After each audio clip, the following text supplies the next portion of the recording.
반갑습니다. 투자의 장원래입니다. 지금 살펴볼 종목은 두산 에너빌리티인데요. 최근에 이렇게 하락을 해서 여러분들께서 좀 걱정하시는 부분이 좀 많이 있을 텐데 뭐 특별히 염려될 부분은 아닌 것 같아요. 너무나 자연스러운 과정이다 이렇게 이해하시면 될 것 같습니다. 두산이 현재 30%의 지분을 가지고 있죠. 이 두산 에너빌리티에. 그래서 최대 주주고, 근데 국민연금공단, 그래서 연기금이 지금 현재 6.5%의 지분을 가지고 있거든요. 굉장히 많이 가지고 있는 겁니다. 최근에도 이제 계속 매수를 좀 하고 있는 그런 상태고, 이렇게 하락을 할 때 계속 매수를 하고 있다는 측면에서 우리가 예의주시해서 좀 봐야 돼요. 그래서 이 종목이 여기서 끝나지 않고 추가적으로 더 큰 상승이 나올 수 있다, 그렇게 기대가 되는 종목이다 이렇게 이해하시면 될 것 같습니다. 오늘은 이런 수급적인 부분도 같이 좀 점검을 해드리도록 할게요. 그리고 구체적인 맥점은 다시 차트를 통해 가지고 집중적으로 분석을 해드리겠습니다. 그래서 이번 시간을 통해서는 여러분들에게 먼저 세력 매집주를 하나 소개시켜드리고, 그 다음에 이 두산 에너빌리티에 대해서 본격적으로 분석을 해드리겠습니다. 그 다음에 서윙 추천주도 안 드릴 수 없죠. 이것도 드리고, 마지막에 기업 탐방 보고서도 챙겨드리도록 하겠습니다. 최근에 갔다 온 기업이 있거든요. XM이라는 기업인데 이 보고서를 받아보실 수 있도록 그렇게 좀 안내를 해드리겠습니다. 얼마 전에 갔다 온 게 이제 BCNC라고 그랬죠. 이거는 이제 보고서가 만들어졌거든요. 이 보고서가 필요하신 분들은 바로 문자 주시면 될 것 같습니다. 자, 같이 한번 살펴보도록 하겠습니다.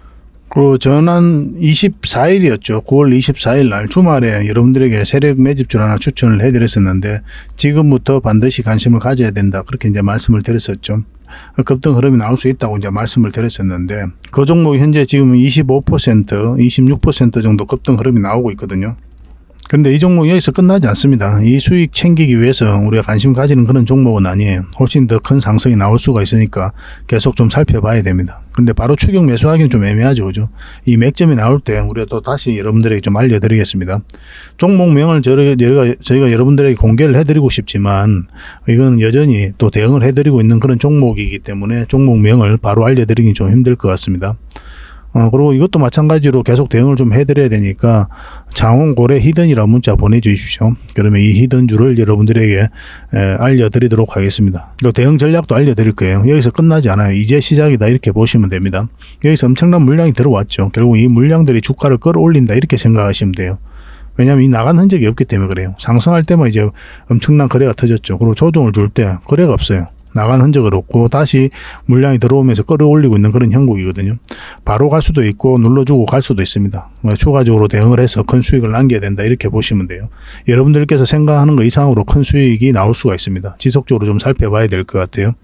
그래서 이 종목에 대해서 알고 싶다 그러신 분들은 아까도 말씀드렸지만 장원고래 히든이라고 문자 보내주시면 어떤 종목인지 알려드리고 대응 전략도 알려드리겠습니다. 여러분들에게 드리는 큰 선물이 되지 않겠나 하는 생각이 듭니다. 장이 안 좋음에도 이렇게 급등 흐름이 나오고 있잖아요, 그죠? 저희가 이제 가장 자신할 수 있는 부분이 또 세력 매집주니까 꼭 챙겨 가시기 바랍니다. 근데 세력 매집주는 선착순 10명입니다. 저번에도 이제 10명만 저희가 혜택을 드렸었죠. 이번에도 10명만 추가적으로 혜택을 좀 드리도록 하겠습니다. 선착순 10명이니까 좀 빨리 문자 보내주시면 이런 정보 빨리 여러분들께서도 접하실 수가 있을 겁니다. 그리고 텔레그램 방에서도 저희가 계속 대응을 해드리고 있잖아요, 그죠? 입장이라 문자 보내주시면 텔레그램 방에 초대를 해드릴 테니까 텔레그램 방을 통해 가지고 뭐 서윙 추천주도 챙겨 가시고, 그 다음에 이 세력 매집주도 그래서 다 대응을 좀 해드리고 있으니까 더 많은 정보가 있으니까 더 많은 도움이 되지 않겠나 하는 생각이 들거든요. 뭐 어쨌든 문자로 받고 싶으신 분들은 장원고래 히든이라고 문자 보내주시고, 텔레그램 방에서 함께 하고 싶다 하시는 분들은 입장이라고 문자 보내주시면 됩니다. 지속적으로 살펴보면서 다시 맥점을 잡아가지고 여러분들에게 알려드리겠습니다.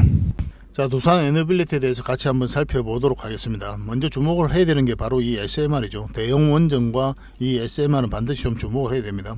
대형 원전과 관련해서는 마지막 걸림돌이었던 웨스팅하우스와 한수원의 소송 문제가 해결이 됐죠. 완벽한 해결이라고 보기는 좀 힘들거든요. 왜냐하면 본안 심사까지 가지는 않고 각하 결정을 내리겠는데, 이제 웨스팅하우스가 항소를 한다든지 또 미국 정부가 태클을 건다든지 그렇게 문제가 또 있을 수는 있어요. 그렇지만 그런 갈등을 계속 끌고 가는 게 양국 모두에게는 좀 부담스럽습니다. 왜냐하면 그 사이에 중국이라든지 러시아가 계속 시장을 잠식을 해가고 있는 그런 상황이기 때문에 아마 조만간 좋은 결과가 나오지 않겠나는 생각이 듭니다. 양국 모두에게 이익이 되는 그런 방향으로 마무리가 될 거예요. 그런 공감대는 이미 소송 전부터 계속 형성되어 있었던 그런 상황이었습니다. 그래서 일단락이 되었기 때문에 해외 수주에 대한 기대감이 굉장히 높아진 그런 상태고, 또 이 SMR 시장도 굉장히 커진단 말이에요.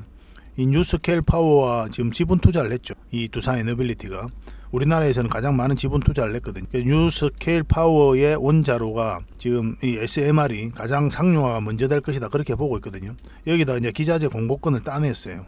지금 현재 또 올해 원자로를 만들려고 하고 있고, 근데 이 원전 시장이 굉장히 커집니다. 대형 원전과 SMR을 놓고 비교를 해봐도 훨씬 더 효율적이에요. 이게 소형 묘들 원전 시장 규모거든요. 2019년에 45억 달러죠. 2040년도에는 3천억 달러까지 성장을 해갑니다. 엄청나게 성장해 가는 거죠, 그죠? 어느 시점이 되면 대형 원전보다 이 SMR 시장이 훨씬 더 커져요. 그래서 SMR이 이제 상용화가 되어가고 있고, 우리 삶에 빨리 다가온다, 이렇게 생각하시면 되겠습니다.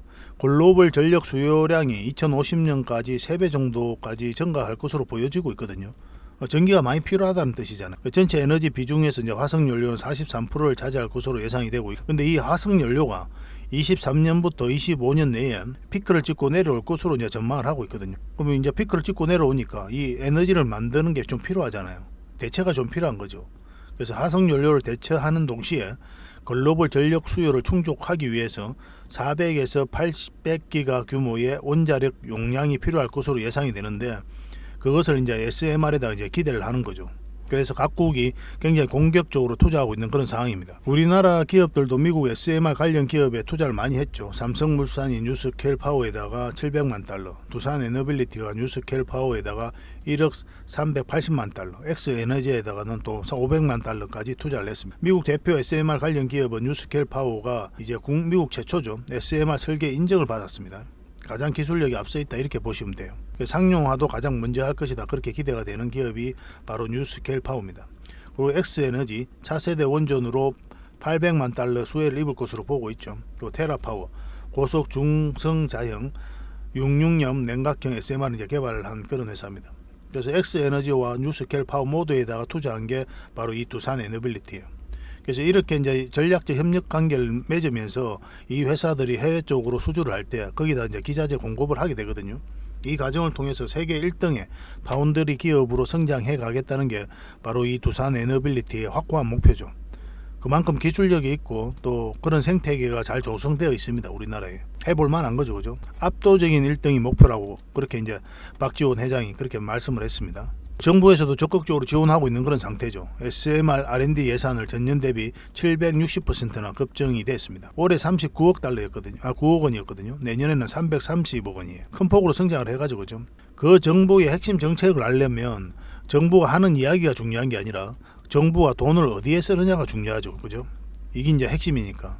실질적으로 돈이 어디에 쓰이는지가 가장 중요하거든요. 그게 이제 그 기업의 그 국가 그 정부의 정체성이라고 볼 수 있는 거거든요. 근데 이 SMR에다 엄청나게 돈을 많이 투자했잖아요. 그래서 이번 정부에서는 탈원전 정책에 완전히 이제 폐지를 했잖아요. 그리고 이탈해서 이제 원전 생태계를 복원시키겠다, 확고한 의지를 가지고 있습니다. 이번에 산업장관 후보자가 그런 이야기도 했고, 또 취임하자마자 바로 또 그 이야기를 했죠. 빠르게 복원시키겠다. 그리고 또 이제 윤 대통령이 해외 나가기만 하면 그런 이야기를 하고 있어요. 원전과 관련해서는 하반기 때 우리가 반드시 좀 주목을 해야 될 것 같아요. 늦어도 상반기 때는 반드시 큰 반등 흐름이 나올 수 있을 것 같습니다. 지금부터 또 관심을 가져야 되는 게 바로 두산 에너빌리티다, 이렇게 이해하시면 될 것 같아요.